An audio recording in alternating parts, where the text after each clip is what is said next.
BJP के 2 deputy CM थे और विधानसभा जो अध्यक्ष थे वो भी बीजेपी के थे, तो जाहिर तौर पे इस बार भी समीकरण वही रहने वाला, बहुत ज़्यादा बदलाव नहीं हो सकता है। रही बात विभागों की, तो इसके पहले हमारे सहयोगी शैलेंद्र ने भी बताया था कि जो पिछली बार जो विभाग है, अगर आप 2005 से जब से इंडिया की सरकार बनती आई है, कई ऐसे विभाग हैं जो बीजेपी के पास रहे, कई ऐसे विभाग हैं जो जेडीयू के पास रहे। वो पारंपरिक तौर पे दोनों पार्टियों ने एक तरीके से तालमेल बिठाकर वो विभाग बांटे।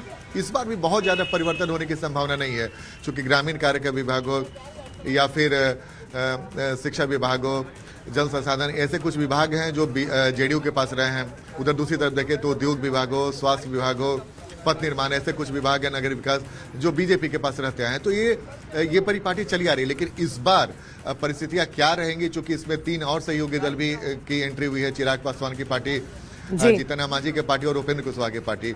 तो इस बार तालमेल कैसे बिठाया जाएगा ये देखना दिलचस्प होगा।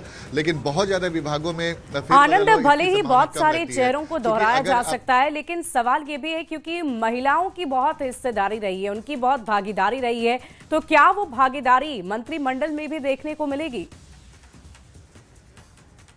देखिए, बिल्कुल इसके पहले अगर जेडीयू की तरफ से अगर बात करें तो एकमात्र चेहरा के तौर पे लेसी सिंह थी और शीला मंडल 2 मंत्री थी महिला के तौर पे।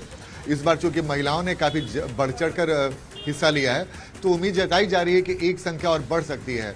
लेकिन इस बार वो संख्या, महिलाओं की संख्या बढ़ेगी कि नहीं बढ़ेगी ये दिलचस्प होगा। लेकिन चूंकि जेडीयू में महिलाएं भी ठीक ठाक संख्या में जीत कर आई हैं, तो उम्मीद जताई जा रही है कि शायद एक और महिला को एंट्री मिल सकती है। लेकिन फिलहाल 2 चेहरे जो पिछले बार मंत्रिमंडल में थे, शीला मंडल और लेसी सिंह, इस बार भी कमोबेश वो दोहराए जा सकती हैं। और दूसरी बात है कि एक और चेहरे के तौर पर भी किसी महिला को जगह मिल सकती है। इस बीच में लगातार हम आपको तस्वीर दिखा रहे हैं, विधायकों के आने का सिलसिला भी जारी है।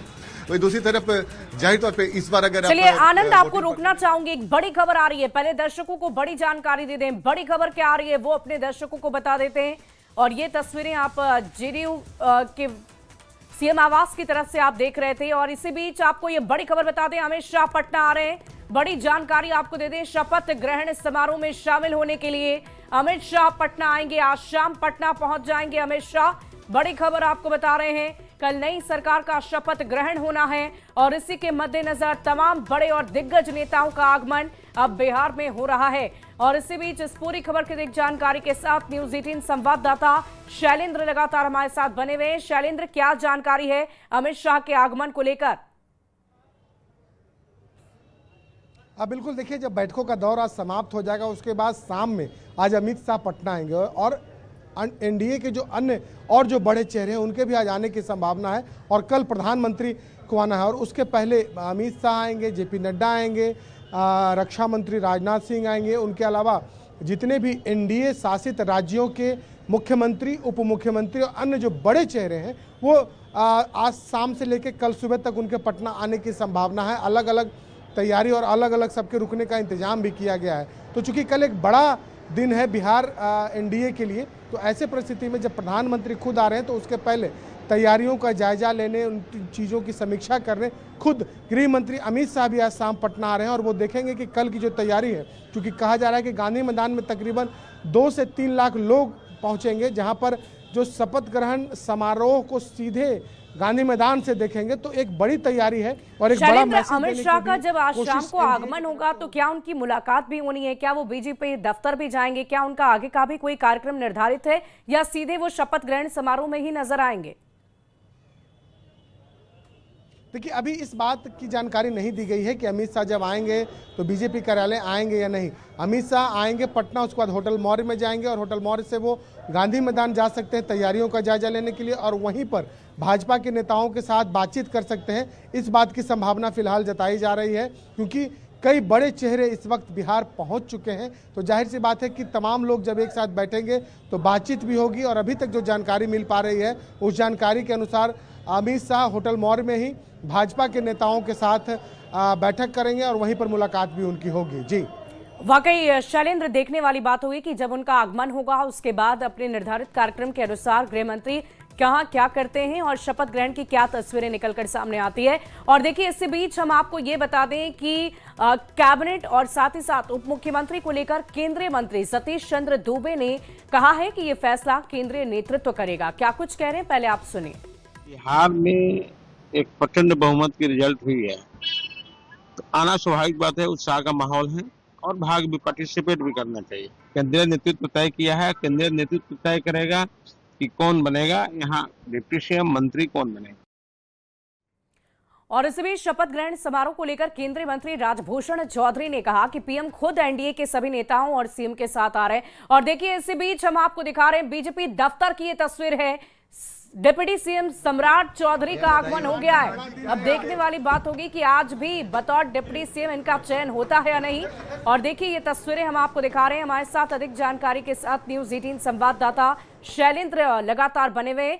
शैलेंद्र, क्या जो तस्वीरें सामने आ रही है डिप्टी सीएम सम्राट चौधरी के, उनके आगमन के साथ ही लोग उनके स्वागत में दौड़ पड़े?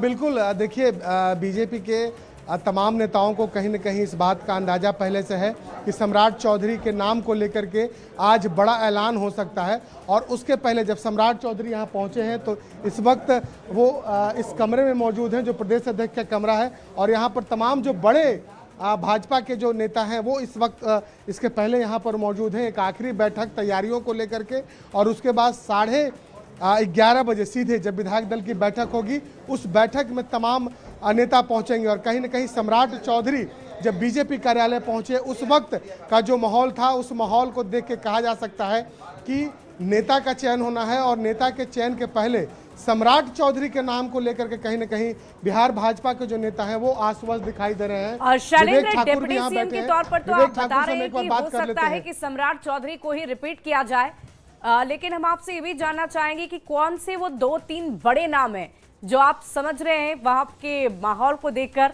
कि विधायक दल के नेता पर उनका चयन हो सकता है बीजेपी के विधायक दल के नेता के तौर पर?